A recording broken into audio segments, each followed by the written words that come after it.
JS কুকিংয়ে সবাইকে স্বাগতম। আমি ঝুম্পা। আমি আর একটা নতুন রেসিপি নিয়ে আসলাম। রেসিপিটা হচ্ছে চিকেন ডক বাংলো। তার জন্য আমি 1 কেজি চিকেন নিয়ে নিয়েছি, আর 2 হাতা মতো এখানে আমি ঘরে পাতা টক দই আমি এখানে দিয়ে দিলাম, আর দিয়ে দিলাম 3 চামচ মতো এখানে কাশ্মীরি রেড চিলি পাউডার, আর দিয়ে দেবো প্রায় এখানে 3 চামচ মতো রসুন, 3 চামচ আদা, আর দেবো আড়াই চামচ কাঁচা লঙ্কা বাটা, আর একটু জায়ফল দেবো। সেই জায়ফলটাকে কিন্তু আমি এই ম্যারিনেটের আগে একটু মানে ঘষে এভাবে করে আমি দিয়ে দেবো। দিয়ে এটাকে আমি ম্যারিনেট করে রেখে দেবো প্রায় ঘন্টা 2। চিকেন সবসময় যদি একটু ম্যারিনেট করে বেশিক্ষণ রাখা যায় তাহলে সেটা খুব সুন্দর একটা সফট হয়, খেতেও কিন্তু খুব ভালো লাগে।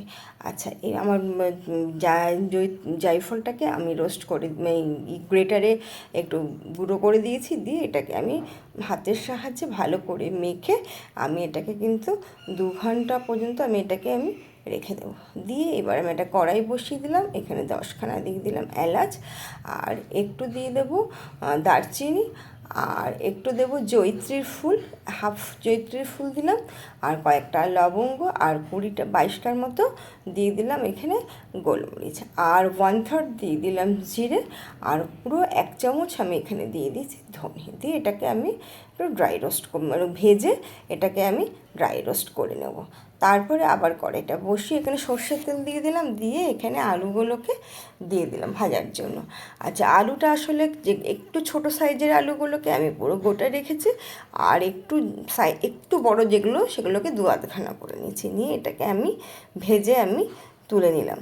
তুলে নিয়ে এখানে আমি 4খানা ডিম সিদ্ধ করে ডিমটা ভেজে নেব। যেহেতু আমরা ফ্যামিলি মেম্বার 4 জন, সেই কারণে আমরা 4টে ডিম আমি এখানে দিয়ে দিলাম। দিয়ে এটাকে হালকা করে ভেজে এটাকে আমি তুলে নেব।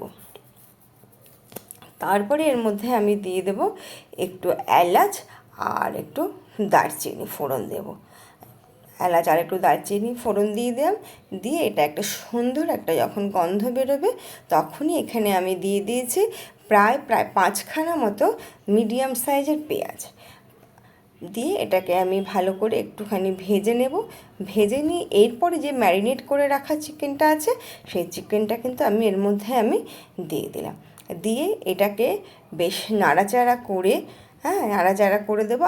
আর একটু এখানে রান্নার জন্য হলুদ দিতেই হবে, একটু আমি হলুদ আর একটু এখানে লবণ দিয়ে দেবো। পরিমাণ মতো হলুদ আর পরিমাণ মতো একটু লবণ দেবো। দিয়ে এটাকে এটাকে কষাবো।